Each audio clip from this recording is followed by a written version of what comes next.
Shalom! Tudo bem com você? Dizem que a palavra de Deus é uma só, não é? Isso é um princípio.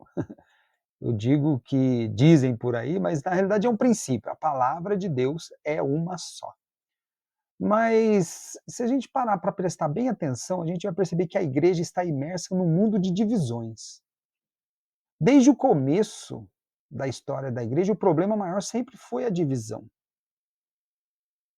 Nós consideramos que as escrituras contêm a palavra de Deus e que Deus anunciou essa palavra à humanidade, primeiramente a Israel. As escrituras contêm o chamado Antigo Testamento, escrito basicamente em hebraico e tendo alguns trechos do livro de Daniel e Esther em aramaico. E o Novo Testamento, que chegou até nós escrito em grego, embora existam teorias que digam que ele foi escrito também em hebraico, mas o que chegou até nós são escritos, manuscritos em grego, né? Há também aqueles que continuam presos ao Antigo Testamento. Outros parecem, demonstram, pelo menos, que sabem tudo sobre o Novo Testamento e nada sabem sobre o Antigo Testamento. Eles pregam somente o Novo, né? Apesar de tudo, nós não gostamos. É uma questão pessoal, talvez, né? Eu não gosto muito dessa divisão de Antigo e Novo Testamento. Se a palavra de Deus é uma só, aliança é uma coisa, mas a palavra de Deus é uma só, ela não muda. Deus pode fazer alianças diferentes, mas a palavra permanece, né? Nós já falamos aqui, a palavra de Deus, dita ao profeta Isaías, deixa bem claro, Pedro também já citou, não é? Seca a relva, caem as flores, as folhas, mas a palavra de Deus permanece para sempre. Nós cremos que, independentemente de religião ou de denominação, a palavra de Deus é uma só e nós precisamos dela sem divisões. Nós precisamos dela no nosso coração. Amém?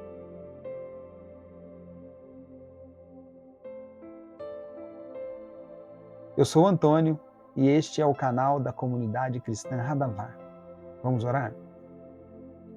Pai, nós estamos aqui, Senhor Deus, para estudar da Tua palavra e rogamos as Tuas bênçãos, Senhor. Agradecemos por esta oportunidade de estudarmos a Tua palavra. Rogamos que o Teu Espírito fale conosco e coloque o discernimento em nossos corações e nossas mentes, para desvendarmos qual seja a Sua boa, agradável e perfeita vontade para todos nós. Abençoa, Deus, este período, abençoa todos aqueles que vão assistir, hoje, amanhã, quando for, para a honra e glória do Senhor. Nós rogamos em nome de Jesus. Amém! Glória a Deus! Glória a Deus! A palavra de Deus é tão importante para todos nós e, para falar a verdade, eu acho que as pessoas não se dão conta disso. A palavra de Deus é maravilhosa, ela é eterna, ela é poderosa, ela transforma.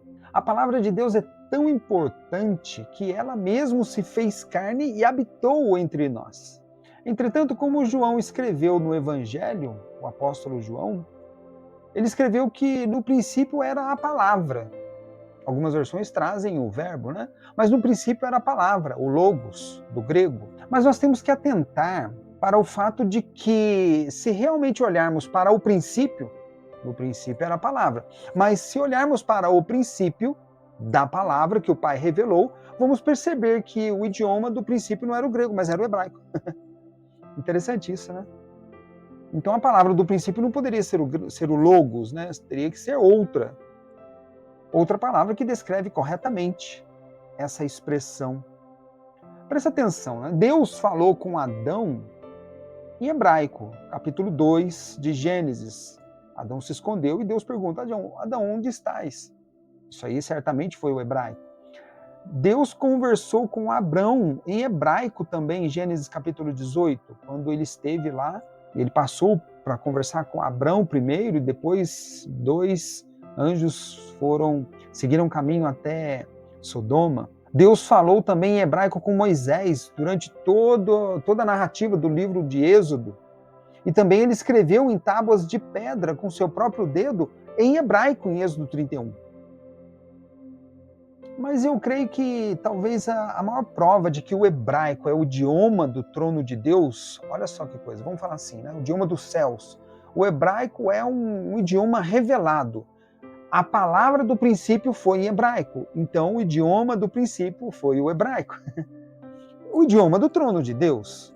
A prova de que isso acontece, de que o hebraico é realmente o idioma dos céus, e a palavra no hebraico ela é poderosa, revelada pela boca de Deus, está na passagem em Atos, no livro de Atos, capítulo 9, em que o Cristo aparece para o apóstolo Paulo no caminho para Damasco. Vamos ler um trecho desse capítulo 9.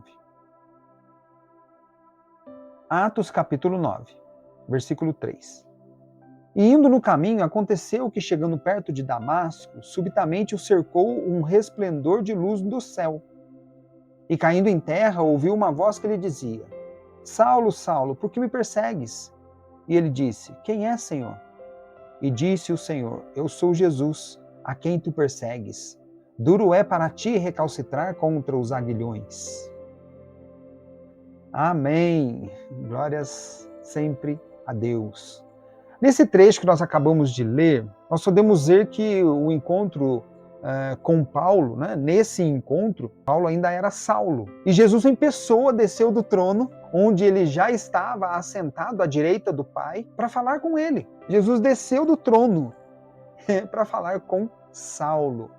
E ele falou com ele através de uma luz vinda do céu. Essa foi a descrição dele. E essa luz acabou cegando. Entretanto, nós podemos ver que quando Paulo citou esse episódio em sua defesa, lá no final do capítulo, do livro de Atos, ele foi preso, né? Ele pediu recurso a César, então ele estava preso na cidade de Cesareia. E, num determinado momento, ele teve uma audiência com o rei Agripa, que estava lá em Cesareia. Nessa ocasião, ele novamente descreveu esse episódio do encontro com o Cristo, mas ele acrescentou um detalhe que é importante. Vamos ler no capítulo 26 do livro de Atos. Atos 26, versículo 14.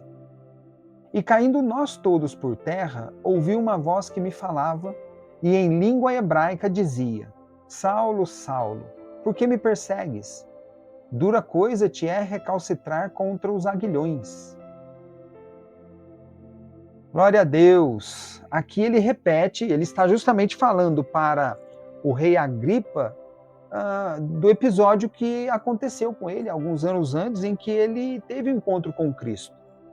E ali ele dá esse detalhe de que o Cristo desceu naquela luz que o cegou, mas ele falou com ele, o Cristo falou com ele em língua hebraica. Ou seja, nós podemos ver que o Cristo, eu repito, que já estava sentado à direita de Deus, ele retornou à terra para falar com Paulo no caminho para Damasco. E sem reservas, ele falou com ele usando o idioma dos céus, o hebraico, cuja profundidade e perfeição escondem maravilhas. Olha que coisa. Muito importante isso. Então, gente, no hebraico bíblico, a palavra do princípio era davar, não era logos, era davar, que começa com a letra Dalet, a quarta letra do alfabeto hebraico. O Dalet simboliza uma porta, o número 4. Davar é mais do que uma palavra, por isso mesmo, né? No hebraico nós conseguimos estudar essas coisas. É uma conexão espiritual. Davar, a palavra, é uma conexão espiritual, um portal espiritual que nos eleva a outra dimensão. No estudo que falamos sobre fé, dizemos sobre a emuná. Se a emuná, a fé, é uma porta que atravessamos para um outro nível por nossos próprios passos, falamos. Davar, a palavra, é uma porta que por ela mesma, ela nos tira de uma dimensão e nos leva para outra. Ela nos tira do mundo natural para o sobrenatural. Ela nos tira da limitação para levar ao ilimitado, da restrição para a abundância. Davar é a palavra do mundo celestial, em hebraico, não é grego. Eu não estou desmerecendo o grego não, tá? Aqueles que gostam do grego, fiquem à vontade, eu não estou desmerecendo. Estou colocando apenas os pingos dos is, porque a palavra do princípio não foi logos, foi hebraico. No hebraico bíblico, o plural de davar é devarim, que dá o nome hebraico do livro de Deuteronômio. Né? Devarim, as palavras que Moisés falou a todo Israel além do Jordão. Eles estavam prestes a entrar na Terra Prometida, depois de 40 anos no deserto. Essas palavras, Devarim, não foram ditas para a geração que saiu do Egito, mas para a geração que entraria na Terra Prometida.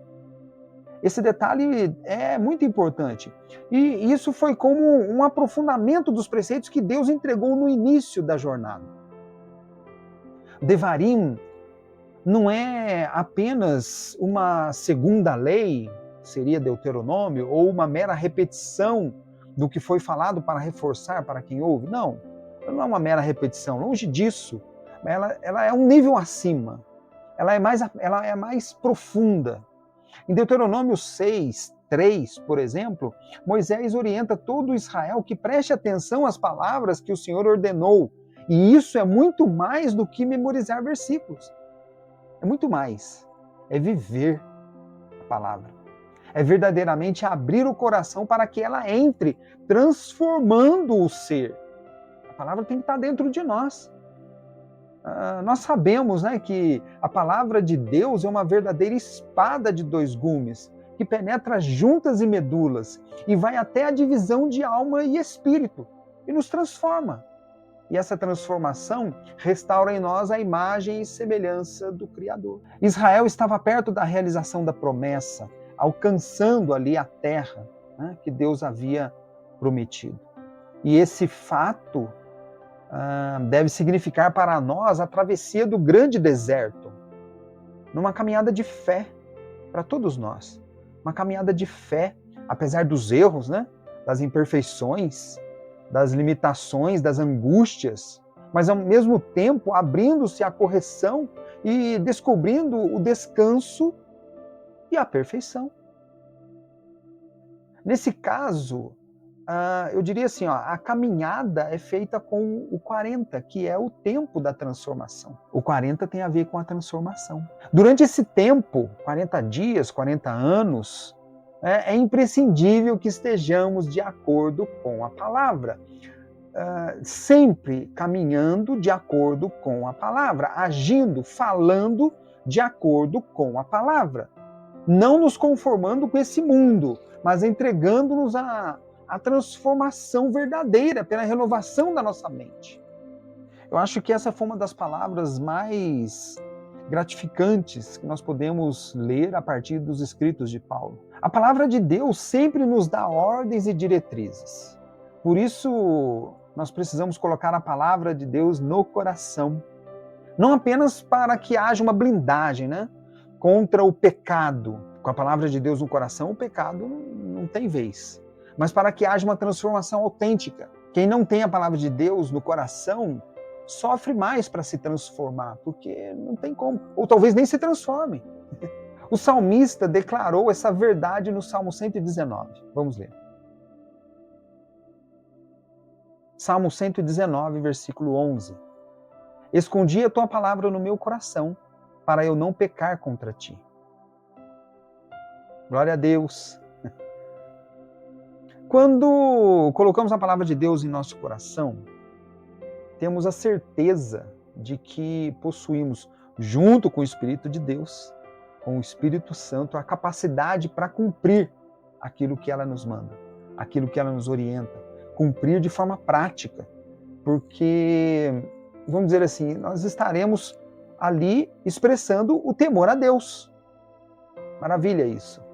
Quando Jesus cumpriu a palavra de Deus em todos os seus detalhes, presta atenção, isso é importante. Quando Jesus cumpriu a palavra de Deus, ele não fez porque simplesmente era um judeu, porque ele veio como judeu, mas porque ele temia a Deus. Ele falou sobre isso daí. A minha missão é cumprir a vontade de Deus, cumprir a vontade do Pai. A minha comida, quando ele fala, é cumprir a vontade do Pai. E por isso mesmo ele não podia pecar contra Deus na desobediência. Jesus foi obediente até a morte, e morte de cruz, que é horrível. Dizer que Jesus cumpriu os mandamentos de Deus simplesmente porque ele era judeu é transformá-lo num religioso. E isso definitivamente ele não foi. Ao contrário, ele combateu a religiosidade durante todo o tempo em seu ministério. E é justamente por causa do temor e da obediência que ele corretamente declarou o maior mandamento da lei, citando Deuteronômio 6, versículo 5. Vamos ler essa citação no Evangelho de Marcos. Marcos capítulo 12, versículo 30. Amarás, pois, ao Senhor teu Deus de todo o teu coração e de toda a tua alma e de todo o teu entendimento e de todas as tuas forças. Este é o primeiro mandamento. Glória a Deus! Maravilha! Esse é o maior mandamento, o primeiro de todos, que reúne todos os outros em seu próprio teor, em seu próprio contexto. Esse mandamento reúne todos os outros, porque ele contém a defesa de todos os segredos para se avançar dignamente por toda a vida. Como que nós avançamos? Qual é o segredo? O segredo está na palavra. Amar a Deus. Quanta gente estabelece a sua vida e arranja um cantinho para encaixar Deus nela. Ou às vezes nem arranja um cantinho, O certo é amar a Deus e depois estabelecer toda a sua vida a partir daí. E não arranjar um cantinho para Deus, Isso é importante. As coisas estão meio distorcidas ultimamente. Bem, com a palavra de Deus em nossos corações, isso é importante. Com a palavra de Deus em nossos corações, amamos a Deus de todo o nosso coração. Não tem como ser diferente. Como é que nós vamos conseguir amar a Deus se a palavra dele não está em nossos corações? Não é? Mas mesmo que ela esteja em nossos corações, nós precisamos compreender a palavra. Quando nós entendemos a palavra através de um processo racional, Paulo falou sobre isso, e além desse processo, entender o que ela nos comunica, nós cremos no seu poder, porque ela sempre nos dá orientações ao caminho certo a seguir. Ela nos orienta. E quando nós cremos, com certeza, nós temos a possibilidade de realizar o que ela nos comunica, o que ela nos fala, o que ela nos orienta, esclarece, muda, o que ela manda, o que ela transforma em nós, o que ela instrui. E assim também temos condições de receber o que ela corrige, o que ela exorta, o que ela abençoa, em tudo. Mas sabe de uma coisa? O problema é que muitas vezes as pessoas podem compreender, mas não creem nem obedecem. Isso é muito curioso. A gente consegue ver isso por aí. As pessoas até entendem. Eu sei que não posso roubar. Ou seja, compreendem que não pode furtar, que não pode roubar, que não pode matar, que não pode adulterar. Para dar exemplos mais simples, Mas não estão nem aí.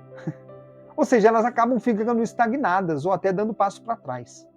Elas não avançam, elas retrocedem no caminho espiritual. Outras vezes elas creem, mas sem compreender.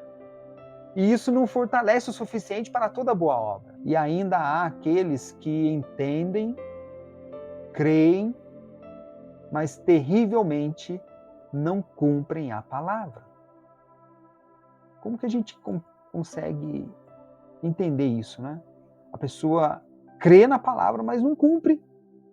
Eu acredito que é a palavra de Deus, mas não vou fazer. É um processo interior dela. Instintivamente ela acaba não fazendo aquilo. E muitas vezes ainda arranja desculpas, arranja, vamos dizer assim, explicações, procura doutrinas, Paulo fala, procura mestres para si mesmo, para ensinar a palavra de um jeito que fala para ela não precisar cumprir. Os motivos da estagnação espiritual, na realidade, são os mais variados possíveis. Mas esse é outro assunto. Amém? É isso, gente. A gente precisa guardar a palavra no nosso coração. Não apenas para não pecar contra Deus, mas para poder realmente amar de todo o coração, de toda a alma, com todas as forças e o entendimento. Entendimento. É preciso compreender a palavra. Compreensão é um processo racional. Acredite, viu? Acredite. Acredite no poder da palavra e guarde em seu coração. Seja firme, fiel, leal com Deus, estável sobre a rocha verdadeira, amando a Deus de todo o seu coração, de toda a sua alma, com todas as suas forças e com todo o teu entendimento. Amém? É isso. Esse é o nosso estudo de hoje. Fica com Deus. Uma ótima semana para você. Shalom!